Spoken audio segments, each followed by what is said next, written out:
Greetings. This is Arvette McLean of Speak, The Universe Listens. As a very young person, I always felt that I carried the weight of the world on my shoulders, having to make grown-up decisions in order to survive a life marked with physical, sexual, and emotional abuse. While my face was smiling on the outside, on the inside, I always secretly cried and felt miserable. However, over the years, I learned some gems that helped to turn my life around. I now get to live the life of my dreams, filled with love, travel, and wonderment. And I am absolutely passionate about sharing what I have learned with you. If you want to live your best life, tune in each week as I, along with some amazing guests, share these life-changing gems with you. Inspired to be more, do more, have more. Greetings. This is Arvette McLean with Speak, the Universe Listens. And today's topic is balancing mind, body, and spirit. And we have a fabulous guest with us today, Selena. And Hello. Selena is actually a young woman who is just on top of things as far as spirituality. I love reading her posts on Instagram. They're so inspirational, and it makes you really think. And it's one of those things that just makes you go, hmm.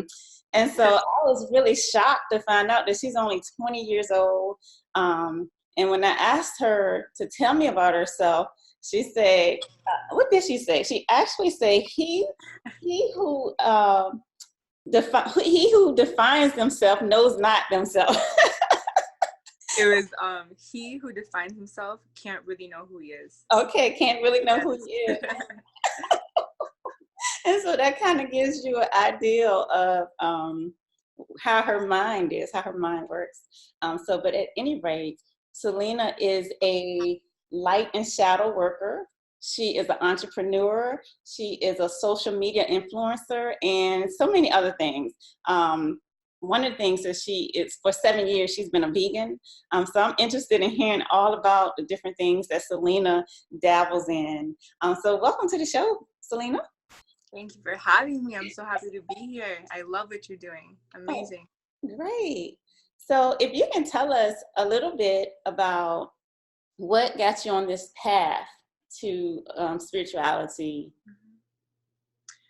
It really started with me going vegan.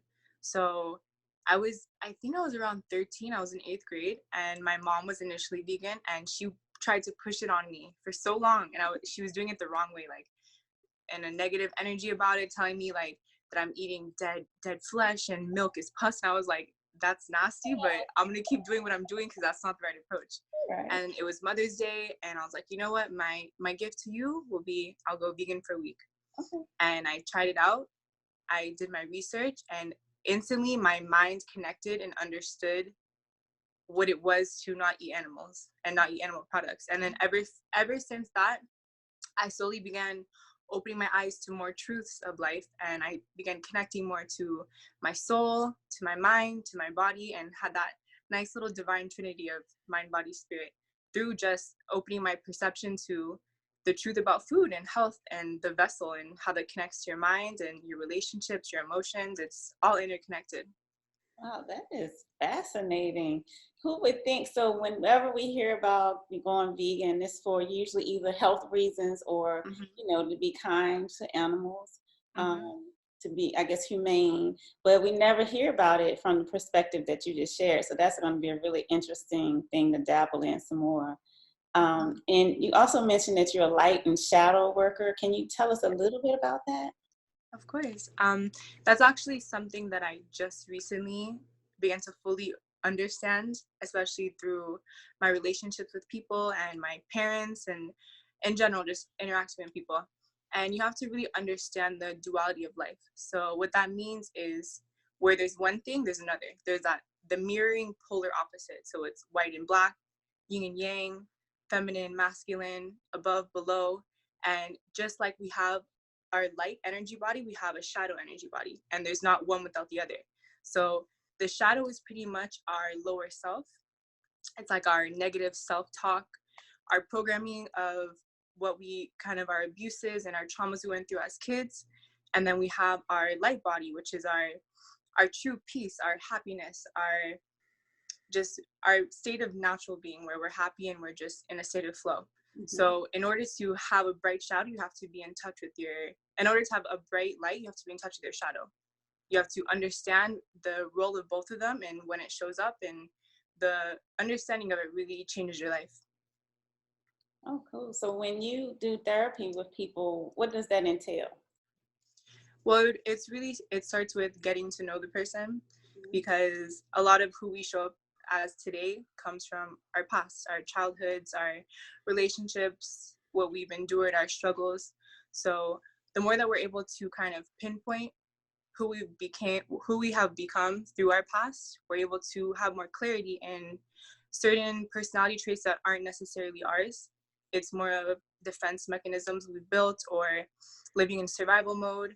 So the more that you can kind of have clarity on your own life, the more you can see clearer. You can see yourself, who you are today, clearer.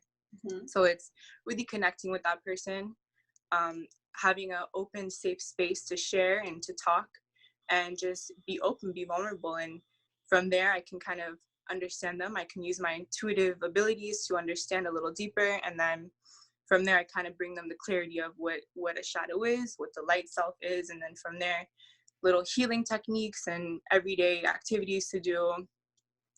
A lot of things with like law of attraction, mantra, positive affirmations, things to build the mind, to build the spirit, to build the body. And how would you say that that's different from regular therapy? Well, regular therapy, if you're getting like a degree from school, it's very book based. It's someone created it, and this is like what scientists believe, that they basically they're going to prescribe you medication. They're going to like give you a little written up thing where you go to pharmacy and you get medication. It's going to mess with the chemical imbalances of your brain. And I think any mental issues, it comes from somewhere within. It's not really something that a pill can help. It's to solve anything, you have to get to the root of it. You have to see where it started, and then from there you can heal. You can heal so deeply that you completely transform yourself into something greater. So I believe that this is the healthiest and simplest way to go about things. And how long do those sessions usually last, in terms of like with traditional therapy, sessions may go on for years and years and years. So with the shadow light therapy, typically how long would a person be in commune with you?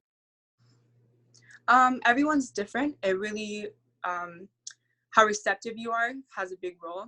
But I would say anywhere from a few months, maybe 6 months, that would be like the ultimate, like when you can fully understand and apply it, that's when you don't really need my help anymore. So it really depends on the person and how open they are to changing and changing their perception as well. That's a really big factor. Awesome. So that's really, I just really want to delve into so many different things with you, but I really want to go back to the veganism and how you feel like that transforms you and opens you up to new ways of seeing things. It was pretty much the basis of me questioning everything, because the more that I understood, prior to going vegan, I thought that meat was healthy for me. I thought that milk was healthy. I thought I needed to have strong bones and to be a normal human. And then I dove into research, and then I actually had the like physically seeing my body change, and then seeing how much my mental change. I was like, I've kind of been lied to. All these commercials, like my parents even raised me like eating animal products. All my friends, it's a societal norm. It's normal to eat animal products.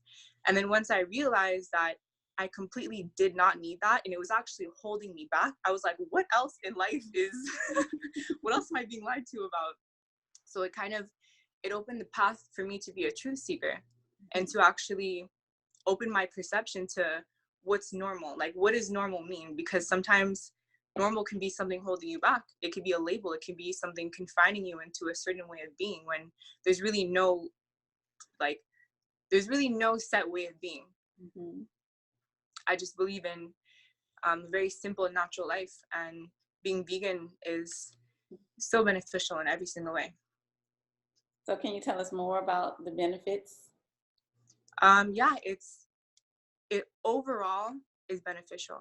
It will not only help your body lean out and get rid of toxins, get rid of all the waste from animal products, because a lot of meat and cheese, it's really heavy in your digestive system, so it'll get stuck in your colon, and um, it just messes up your digestion. So when you go vegan, you're eating a lot more fiber and a lot more minerals and vitamins that flush out the toxins, and you actually go through like detox periods where you'll be sluggish, tired, acne, everything. It's all the toxins coming out of your body. So you'll lose weight, you'll get the toxins out of your body, you will open your perception, you'll be more connected to the earth because you're eating from the earth, you're eating things that aren't processed and they're wholesome plant-based foods, and then you're also helping the environment. You're not condoning animal slaughter. It's one thing after another of just the real way we should be living. Mm-hmm. And you started coming to all this realization as a 13-year-old? It started there, yeah, where I was like, it really opened my mind to things, and then each like period of maybe a year or something, I would go deeper into it, and it would actually like open me up more into who I truly am. Mm-hmm. So I guess I'm kind of interested in, and you may not have the answer to this question, but I'm kind of interested in knowing, like, when you're saying it opens you up, like, first of all, I guess, how do you know it was the veganism? And then what are you feeling when you're saying I was open, I'm becoming more open? I guess it was more of a perspective shift. Mm-hmm. And I guess being so young and going vegan, it was really different. Like none of my friends understood it. I was almost like, it was looked at as weird or like I was crazy. And it kind of just shifted me into a whole different understanding of life from such a young age of things don't always have to be what society does. Mm-hmm. And the more that I was able to apply it and see my body change, and then also connect more to the earth, and it made my mind more simple. Like from a young age, I was able to like understand meditation and understand the power of love, and these like really like things that you kind of have to go through life to understand. It started coming to my mind at a young age, because the veganism, it like not only cleared out my body, but it cleared out my mind. Mm-hmm. Well, that's awesome. So I know you said that you felt like the way your mom was going about explaining it was the wrong way. So what would you do? What would you say to? What I realize with people is in order to help them change their perspective or even want to change, you have to give them the benefits, tell them how it's going to help them, how it's going to make them better, more healthy. And the way my mom went about it was completely negative. She was trying to push her beliefs on me, not understanding that that's not how humans work. We don't change when someone's yelling at us or telling us what we're doing is wrong.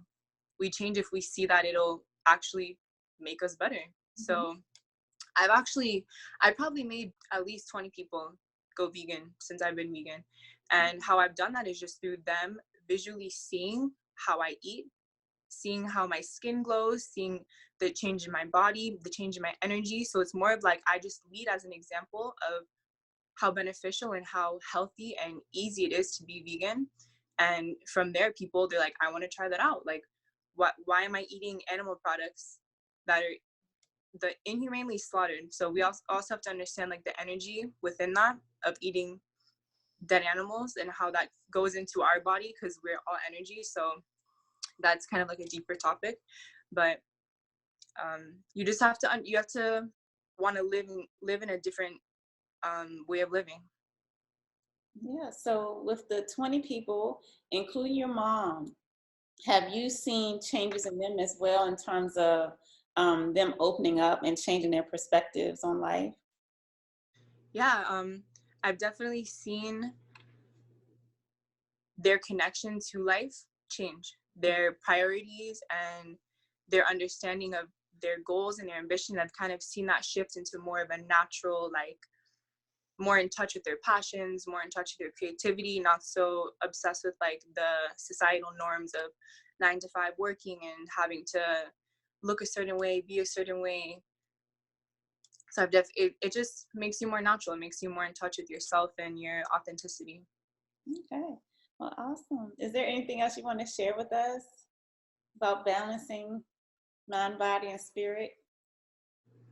Um, I guess it really goes back to wanting to be your truest version. And in doing that, you have to have a clean vessel, because at the end of the day, we are a mind, we're a body, and we're a soul. And on each of those levels, we have to make sure that we're giving the right platform to thrive and to have that all connected in a nice little ecosystem. So just question everything. That's a really big thing that I like to tell people, is question everything and do what feels right for you. Don't do what people say you should do or what other people are doing. Just do what feels right for you. So, as far as the veganism, I know that that touches on all three, as you say, mind, body, and soul.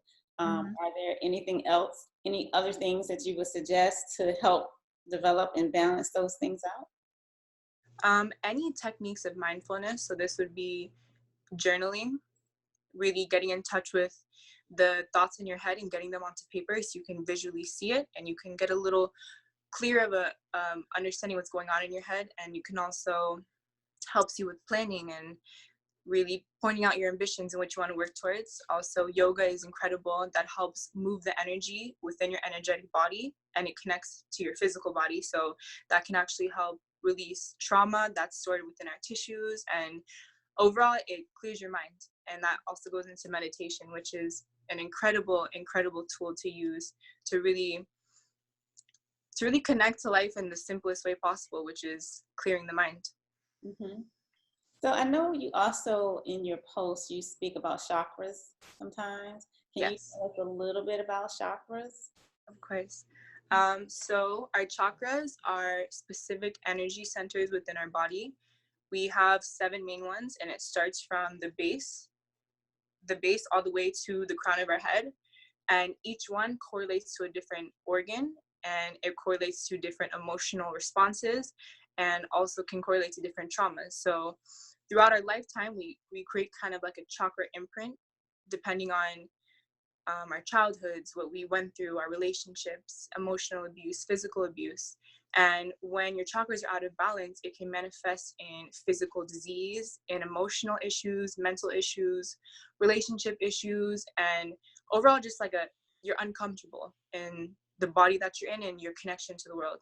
So in understanding which chakras are out of balance, you can then implement certain activities, foods, mantra, meditation, music, essential oils, and even just focusing on that chakra and healing it and giving it love, you can open it up and have that flow of energy. And then from there, your energetic body is able to be balanced, and then you can manifest, and life is more peaceful. Things make more sense. Your emotional intelligence is better. You can connect with people. It kind of just helps you flow better through life when your chakras are balanced. Mm-hmm. And how does a person know when their chakras are balanced or unbalanced? So if your chakras are unbalanced, you can definitely tell by the quality of your life. So if you struggle with mental issues like depression, or you're overweight or underweight, you have like a very overpowering personality. There's each chakra will correlate to like, so for example, your sacral chakra, which is right below your belly button. If that one is unbalanced, it's gonna have things to do with your sexual organs, your spleen, your bladder, any type of organs that are within the area in the lower stomach. And that's also your point of sensuality and creation. So if you maybe were sexually abused in when you're younger, you'll probably have an unbalanced sacral chakra, and it'll manifest in your connection to sex, in your connection to creation, in your adult life. Mm-hmm. So each chakra, it goes into detail about like specific things that you could have went through, and it can manifest in the person that you are today. Mm-hmm. And what do you suggest that people do to balance their chakras? First, you have to get in touch with understanding your chakras, and then understanding which one could be unbalanced. So when you can then find which one's unbalanced, it'll either be excessive or deficient. And once you can figure that out, you can understand the certain healing tips and tools to integrate into your life, into your mind, into your body. And then from there, it really first starts with educating yourself on what chakras are. And then from there, you'll kind of understand which one resonates with you. So, I can't remember, is there a machine that actually measures your chakras? I think I've heard of that. Yeah. So I think so. I remember seeing that with, gee whiz, I can't even think of the person's name right now, but I remember seeing someone like show you different people's chakras, like you can just get a visual and you can see when maybe like the pineal chakra, I don't know the names of chakra, but third eye, that's this one right here. the third one, right? So it might be really big, and then you see some that's just like a little pinpoint, and then they're doing different exercises, and then they would measure them again, and you can see them kind of go into balance. So the bigger ones would kind of get smaller, and then the smaller ones would kind of grow. And the more they participated in these exercises, the more balanced the chakras became. So I remember seeing that.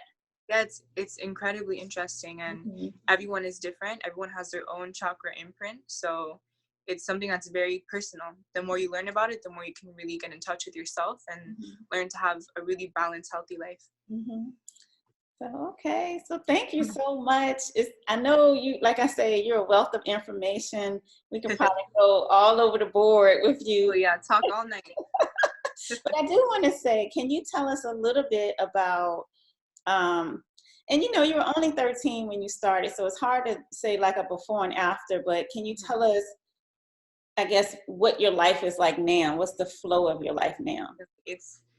I literally have became a new person, and I can't even say veganism was like the main thing, because along my life since I've been 13, like I've obviously learned more, had more interaction with people. But before, when I wasn't vegan, like I was extremely overweight. My highest weight was probably like 180, and since then I've lost like 30 pounds, 40 pounds, and it wasn't even through like excessive dieting or restricting calories. It was just being mindful of what I ate, eating simple foods, plant-based foods, and then just being active. And in doing that, like I naturally lost a bunch of weight. I used to have crazy like cystic acne on my face, and I don't know if you can tell, but I glow. Like I don't have any pimples anymore, like no issues. I was able to balance my hormones, and just my body came into a state of complete like wholesomeness and balance. That's beautiful. And you've used the term mindfulness a couple of times. Can you talk to us a little bit about that? Of course, yeah. I think that the word mindfulness is extremely important, because not enough people are mindful in what they do.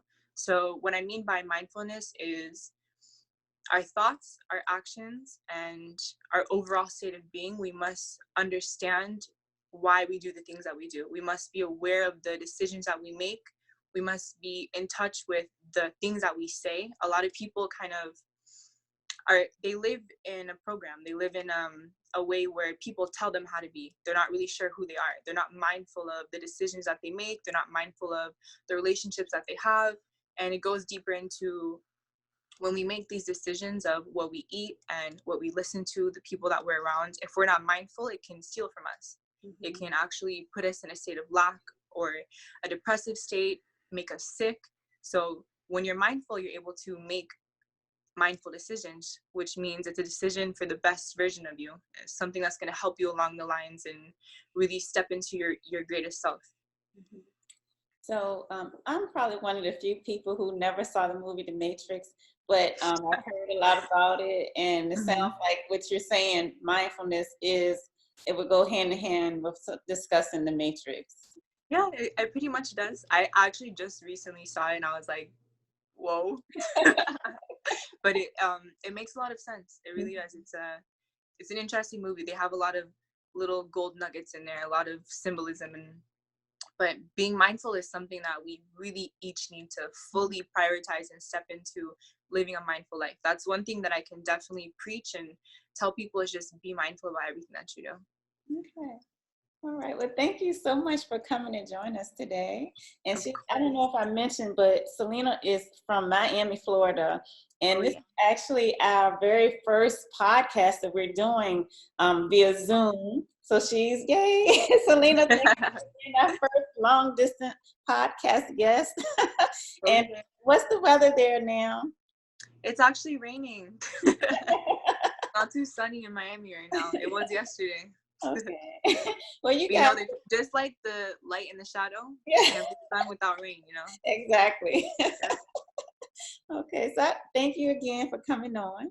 And thank you everyone for joining in. And I hope you really enjoyed Selena. Like I say, she's a wealth of information. Do you want to actually tell them how they can find you Of on? course, of course. I have an Instagram. It's SGITT_. And I also have a YouTube, and my YouTube is Saving Us. So you guys can subscribe, follow me. I'm very active, always posting informational stuff. I love to connect with everyone out there online. So come DM me, come like my stuff, interact. Awesome. Can you repeat it? Thank you so much for having me. I really Yes. appreciate this. Thank you for coming. Can you say it one more time, your YouTube platform? And My YouTube is Saving Us. So that's SAVING US, Saving Us. all right, we'll be looking for you. Thank you again. And thank you guys for joining us.